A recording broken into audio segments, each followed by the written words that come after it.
Hello বন্ধুরা, Suparna রান্নাবাটি and ব্লগে আপনাদের সবাইকে স্বাগত জানিয়ে শুরু করছি আমার নতুন আরেকটি ব্লগ। আজকে বানাবো একদম সিম্পল আর ইজিভাবে চিকেনের ঝোল। তার জন্য প্রথমে আলুগুলোকে একটু নুন হলুদ দিয়ে ভেজে নিলাম। তারপর ওই তেলেই দিয়ে দিলাম পেঁয়াজ। কোনো রকম কিছু ফোড়ন দিলাম না, শুধু পেঁয়াজ। আর এই রান্নাটা যে কোনো কেউ যখন খুশি করতে পারে, সেরকম বেশি কিছু কোনো মশলাই লাগছে না, খুব অল্প স্বল্প মশলাই এই রান্নাটি হয়ে যাবে। তাই এই পেঁয়াজটাকে আগে ভেজে নেব। এর জন্য সর্ষের তেল দিয়ে পেঁয়াজটাকে ভালো করে ভেজে নিচ্ছি। আর এটাকে নাড়তে থাকতে হবে, না হলে নিচে ধরে যাবে, খেতে ভালো লাগবে না। আর এই পেঁয়াজ ভাজার জন্য দিয়ে দেবো একটুখানি নুন। এবার এই সব কিছুকে নেড়ে নেড়ে একটুখানি ভেজে নেব। ওই 5 মিনিট মতো ভেজে নিলেই হবে। এবার এগুলো যখন হয়ে আসবে প্রায় 60% মতো, তখন দিয়ে দেবো গ্রেট করে রাখা আদা আর গ্রেট করে রাখা রসুন। আর দেব কিছুটা কাঁচা লঙ্কা পেস্ট। খুব বেশি মিক্স করে এটা বাটতে হবে না, এটাকে থেতো করে নিলেই হবে। এবার এই সব কিছুকে ভালো করে মিশিয়ে নিয়ে আবার কিছুক্ষণ কষিয়ে নেব। তারপরে দিয়ে দেবো 2 কুচো টমেটো। খুব বেশি টমেটো দিলে টক টক হয়ে যায়, খেতে ভালো লাগে না। এখানে আমি অর্ধেকটা টমেটো দিয়েছি।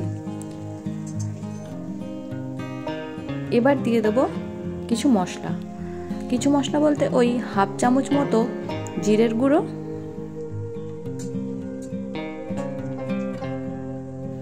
একটুখানি ধনিয়ার গুঁড়ো আর 1 চামচ হলুদ গুঁড়ো, আর দেব কাশ্মীরি লঙ্কার গুঁড়ো।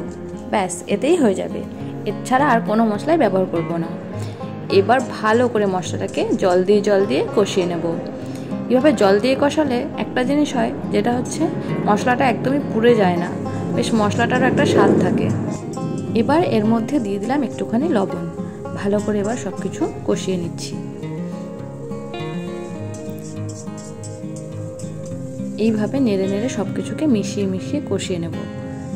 এবার দিয়ে দিলাম খানিকটা জল মশলা কষিয়ে নেওয়ার জন্য।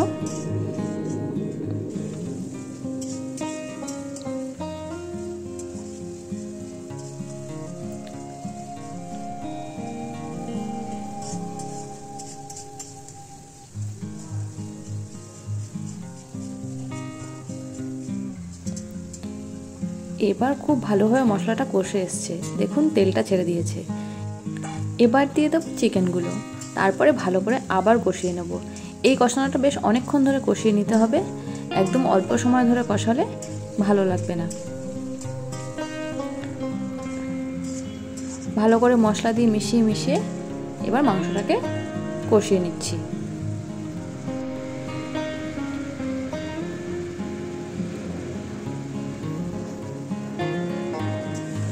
এরকম ভাবে নেড়ে নেড়ে কষিয়ে নেব।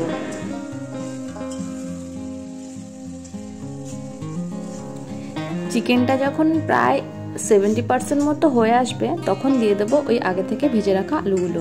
কারণ আলুগুলো পুরোপুরি সেদ্ধ হয়নি তখন। এবার এই মাংসের সাথে কষিয়ে নিলে আলুগুলো বেশ ভালোভাবে সেদ্ধ হয়ে যাবে।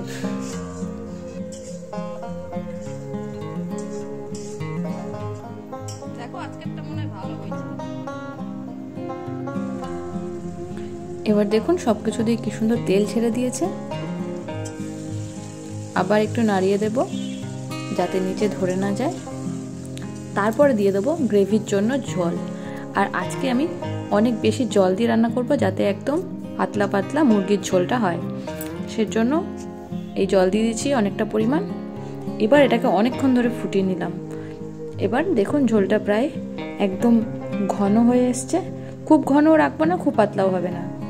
এরম সময় খানিকটা গরম মশলা দিয়ে নামিয়ে নিতে হবে, তাহলেই হয়ে যাবে পাতলা পাতলা একদম চিকেনের ঝোল। আর এই ঝোলটার স্বাদ অন্য সব কিছুকে হার মানায়। আর এরকম সুন্দর সুন্দর রেসিপি পেতে আমার চ্যানেলটি অবশ্যই সাবস্ক্রাইব করুন। Thanks for watching.